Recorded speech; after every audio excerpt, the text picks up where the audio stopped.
ফেরাউন মিশরের এক অত্যাচারী সম্রাট, যার নাম ইতিহাসে একটি নিষ্ঠুর এবং অহংকারী শাসকের প্রতিচ্ছবি হয়ে রয়েছে। তিনি নিজেকে দেবতা বলে ঘোষণা করেছিলেন এবং তার অধীনে মিশরের মানুষদের কঠোর শাসনের অধীন জীবন কাটাতে হতো।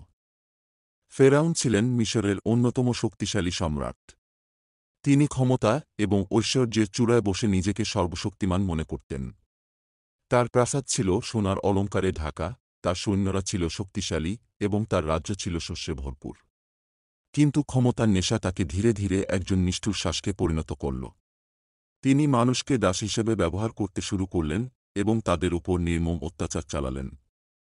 ইতিহাস বলে, আল্লাহ ফেরাউনের অহংকার এবং অত্যাচারের অবসান ঘটাতে নবী মুসাকে পাঠিয়েছিলেন।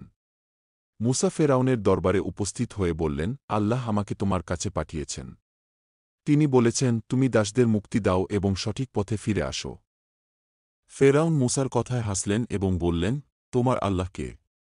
আমি নিজেই এই দেশের একমাত্র দেবতা। ফেরাউনের এহেন বক্তব্য তার অন্তরের অহংকারকে প্রকাশ করে। তিনি মুসাকে অবজ্ঞা করলেন এবং তার দাবিকে প্রত্যাখ্যান করলেন।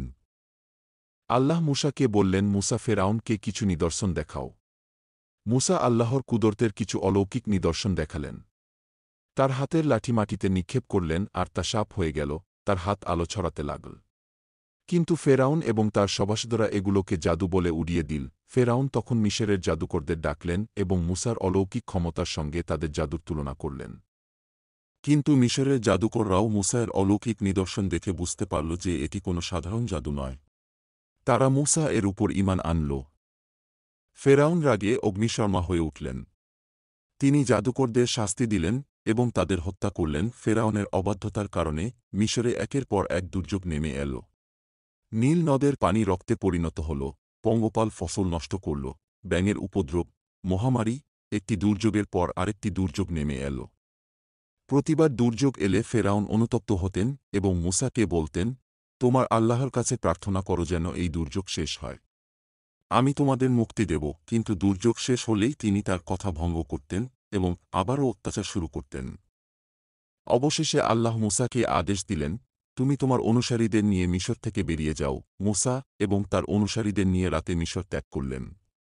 ফেরাউন যখন এই সংবাদ পেলেন, তখন তিনি তার বিশাল সেনাবাহিনী নিয়ে মুসা এবং তার অনুসারীদের পিছু নিলেন। নীল নদের তীরে এসে মুসা আল্লাহর আদেশে তার লাঠি নদীতে ছুঁড়ে মারলেন। সঙ্গে সঙ্গে নদীর পানি দুই পাশে সরে গেল এবং মাঝখানে একটি শুষ্ক পথ তৈরি হল। মুসা এবং তার অনুসারীরা সেই পথ ধরে নদী পার হলেন। ফেরাউন এবং তার সৈন্যরা সেই একই পথে নদী পার হতে গেলেন। কিন্তু যখন তারা নদীর মাঝখানে পৌঁছাল, তখন আল্লাহর আদেশে নদীর পানি আবার একত্রিত হয়ে গেল। ফেরাউন এবং তার সম্পূর্ণ সেনাবাহিনী নদীর পানিতে ডুবে মরে গেল। ফেরাউনের এই করুণ পরিণতি আমাদের শেখায় যে অহংকার, ক্ষমতার অপব্যবহার এবং আল্লাহর অবাধ্যতা কখনো ভালো পরিণতি আনতে পারে না। ফেরাউনের কাহিনী শুধু একটি ইতিহাস নয়, এটি একটি শিক্ষা। এটি আমাদের জানায় যে ক্ষমতা চিরস্থায়ী নয় এবং একজন শাসকের কর্তব্য হল ন্যায়বিচার প্রতিষ্ঠা করা। ফেরাউনের দম্ভ এবং অবাধ্যতার জন্য তার নাম আজও ঘৃণার সঙ্গে উচ্চারিত হয়। অন্যদিকে মুসার ধৈর্য, বিশ্বাস এবং ন্যায়পরায়ণতা চিরকাল মানুষের জন্য আদর্শ হয়ে থাকবে। এই গল্প আমাদের স্মরণ করিয়ে দেয় যে সত্যের পথ কখনো হারায় না।